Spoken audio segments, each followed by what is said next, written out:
She stepped into the courtroom, smiling, confident, cool, composed, ready to walk out like nothing could stop her. But then her aunt took the stand, and everything changed. The room went silent. Her parents, gone. Their lives ended while they slept.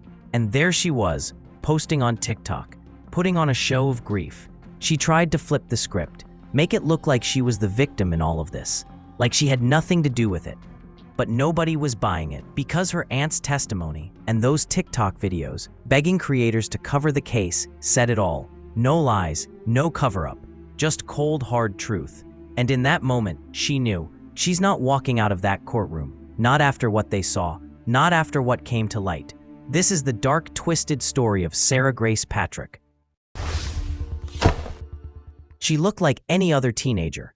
TikToks, selfies, crying in the night, begging for prayers. A daughter among many, living in Carrollton, Georgia. She only had one sister, just 5 or 6 years old, who would end up discovering what no child ever should. But for a few months after the tragedy, Sarah played grief like a lead role, and millions watched.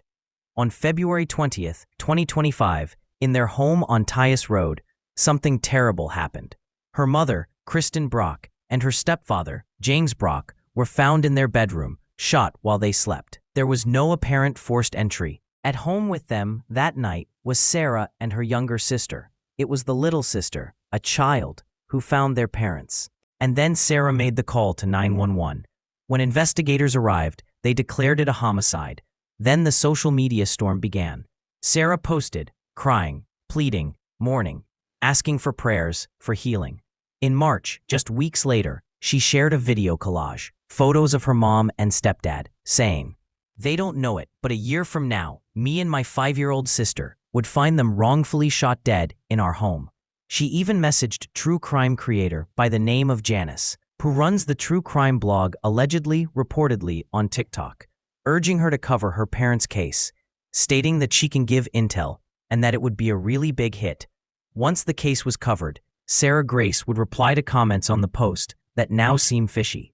In response to one comment that speculated the Brocks knew their alleged killer, Sarah Grace responded, "Most definitely was, since they knew the house." In another comment, Sarah Grace indicated that the couple had been shot. Janice further claims the teen emailed her, sharing details of the crime scene she claimed she had come upon. Think about that. Before a suspect, before charges, she was scripting exposure, inviting cameras. It's one thing to grieve publicly. It's another thing to sell that grief to a global audience while being part of the case.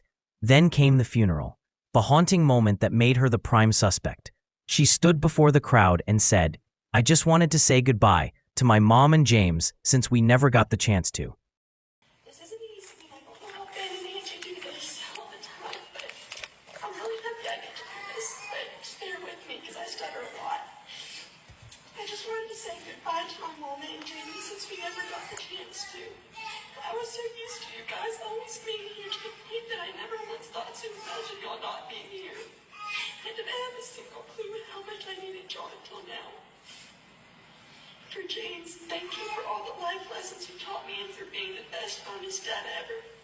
Your heart will finally be healed in heaven and neither of y'all will be in any pain anymore. Although that gives me so much comfort, your fight was not supposed to end there. And for my mother, everything we went through does not define what kind of person or what kind of mother you were. You were a beautiful, kind soul with so much gratitude. And so gosh dang strong.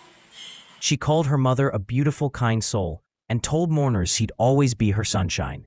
What's chilling is how some listeners later said it felt scripted, more speech than sorrow.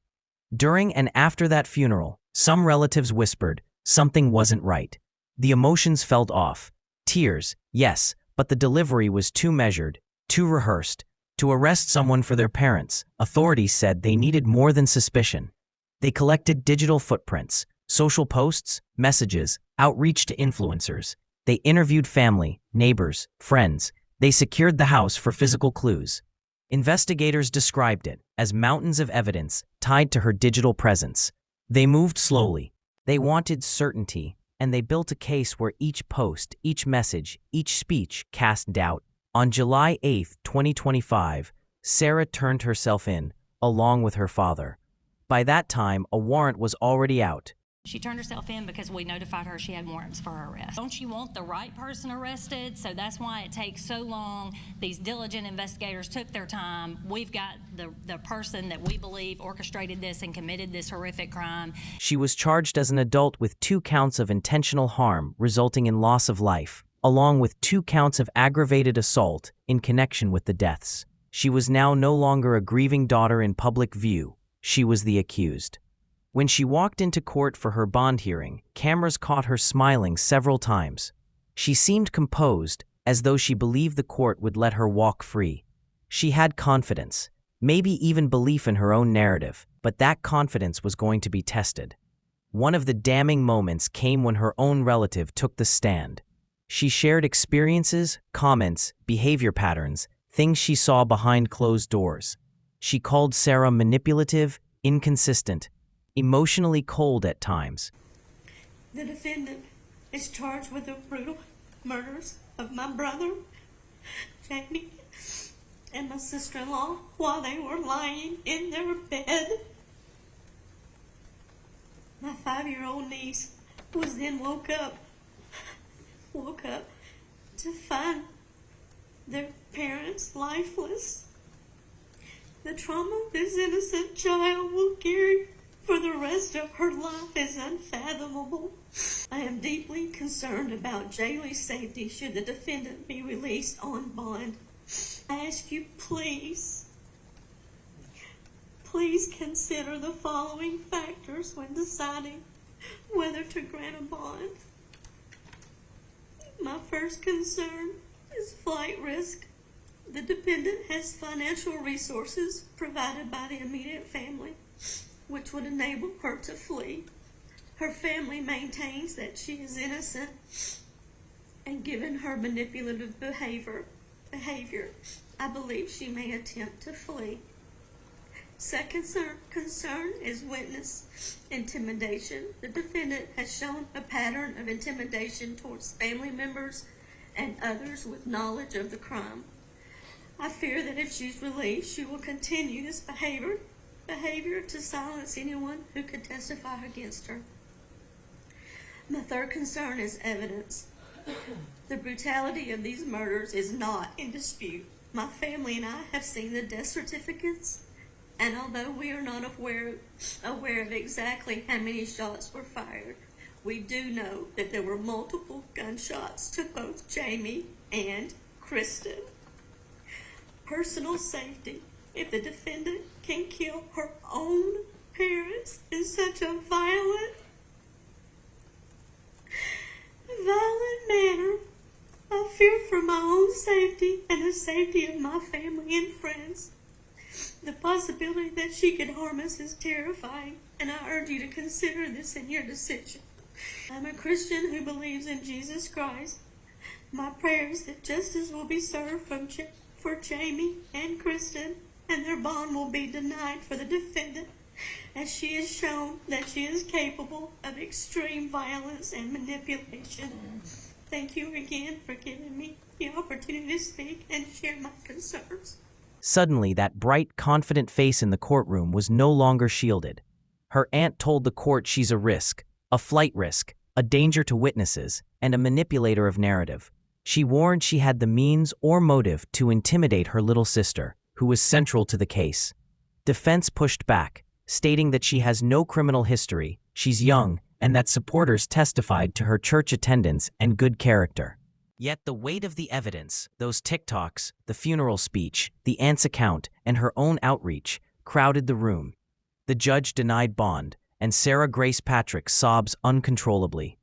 Family relationship expressed that they had vast concerns that she would have the ability to flee, that she would be a danger to the community, that she would be a danger to them, and that she would pose a significant risk of intimidating, or actually I think the state steered away from intimidating, or influencing or manipulating witnesses. Ms. Patrick, because of that, I'm bound by the law, and I do not believe that you would be a proper candidate for bond at this time. She entered smiling, she exited weeping. The composure cracked. A girl who had tried to control every narrative now succumbing to emotion. This case is not over, not by a long shot. Legal teams will clash in months to come. Grand jury, trial motions, evidence battles. Public opinion is already dividing. Some see her as a tragic, manipulated child. Others see manipulation worthy of suspicion. We saw the smile, we heard the pleas. So here's the question. Was she a grieving child or a master manipulator? Comment your thoughts below. And don't forget to subscribe for more real courtroom stories. Thanks for watching.